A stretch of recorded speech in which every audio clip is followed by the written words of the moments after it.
What if the hunter became the hunted? Imagine this, a peaceful evening, a man walking to his car, minding his own business. Then, red and blue lights flash. A cop steps out, smirking.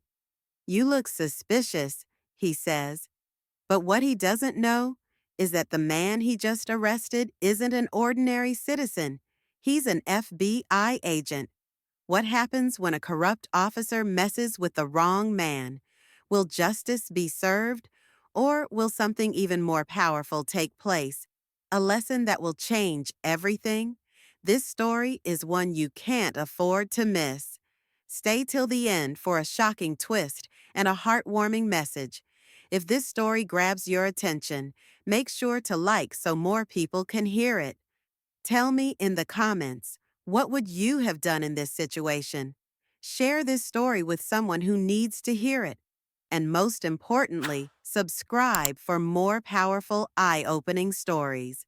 Now, let's get into it. Because justice is about to take a different path.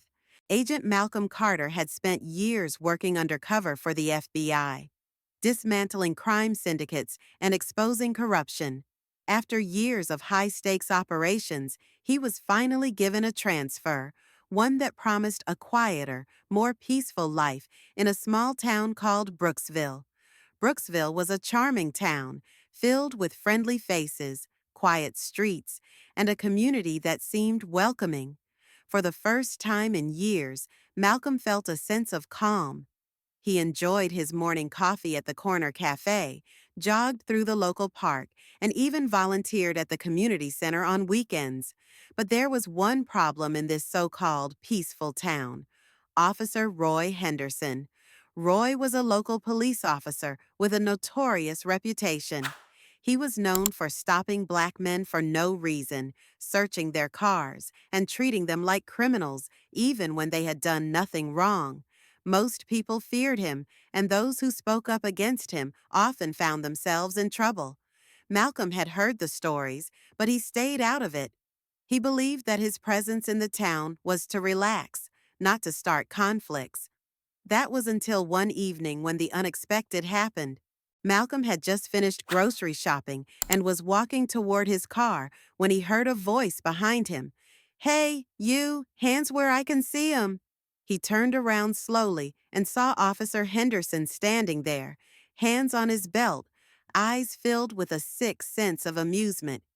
"You new around here, boy?" Henderson smirked. Malcolm sighed. He had dealt with men like this before. "Just moved in a few months ago." Henderson circled him, eyeing him like a predator. "You look suspicious. Where you coming from?" Malcolm raised an eyebrow. "Grocery store," he said, lifting his bag. "You need proof?" Henderson's smirk widened. "You got a smart mouth, huh?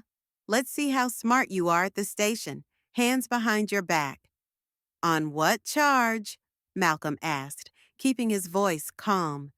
"Resisting an officer," Henderson sneered. Malcolm could have pulled out his FBI badge right there. He could have ended it instantly. But something in him told him to wait. Instead, he allowed himself to be handcuffed. At the station, Henderson shoved Malcolm into a chair and smirked at his fellow officers. "Got ourselves a troublemaker," he boasted. Just then, Captain Reynolds, the head of the department, walked in. The moment he saw Malcolm, his face changed. "Agent Carter?" Reynolds' voice was filled with disbelief. Malcolm smiled coolly. "Hey, Captain, nice town you got here." Reynolds turned to Henderson, who looked confused. "You just arrested an FBI agent, Roy." Henderson's face drained of color. "What?" "He's not just an FBI agent," Reynolds continued. "He's one of the best. The reason you even have half the resources in this station is because of people like him." Silence fell over the room. Henderson stammered. I didn't know." "That's the problem," Malcolm finally spoke.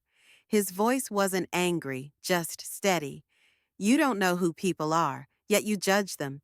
You assume the worst because of the color of their skin. But today, you made a mistake. You thought I was just another black man to harass." Henderson's face burned with shame. Reynolds wanted to suspend Henderson immediately, but Malcolm had another idea. "Let me handle this," Malcolm said. The next day, Henderson was ordered to follow Malcolm around town. But instead of just tagging along, Malcolm made him do something different. He made him listen. They visited a local barber shop where black men talked about their experiences with racial profiling. They went to the community center, where Malcolm introduced Henderson to young kids who feared police officers because of officers like him. They sat with elderly black residents who shared stories of injustices they had endured. For the first time in his life, Roy Henderson saw his actions through the eyes of the people he had mistreated, and it hit him harder than any punishment ever could. Days turned into weeks, and something shifted in Officer Henderson. He no longer saw himself as just a cop enforcing laws. He saw himself as a protector of the people, all people. One evening, as Malcolm was leaving the cafe, he saw Henderson standing outside. "Agent Carter," Henderson said awkwardly. I just wanted to say thank you. You could have ruined my career, but instead, you gave me a chance to change." Malcolm smiled. "Change isn't about what happens in the past. It's about what you do next." From that day on, Henderson became one of the most respected officers in town, not because he carried a badge, but because he carried understanding. And for the first time, Brooksville wasn't just peaceful for Malcolm, it was peaceful for everyone. Change isn't about what happens in the past, it's about what you do next. Officer Henderson thought he had power, but in the end, it wasn't power that changed him, it was understanding. Sometimes the best way to fight ignorance isn't with anger, but with education, perspective, and truth. What did this story teach you? Drop your thoughts in the comments below. I'd love to hear them. If this story moved you, like this video to help spread the message. Share this with someone who needs to hear it, because sometimes a story can change a life. And if you love eye-opening, powerful stories like this, subscribe to Storytime with Rose and turn on the notifications so you never miss an inspiring tale. Thank you for watching, and remember, real justice starts with awareness. See you in the next story.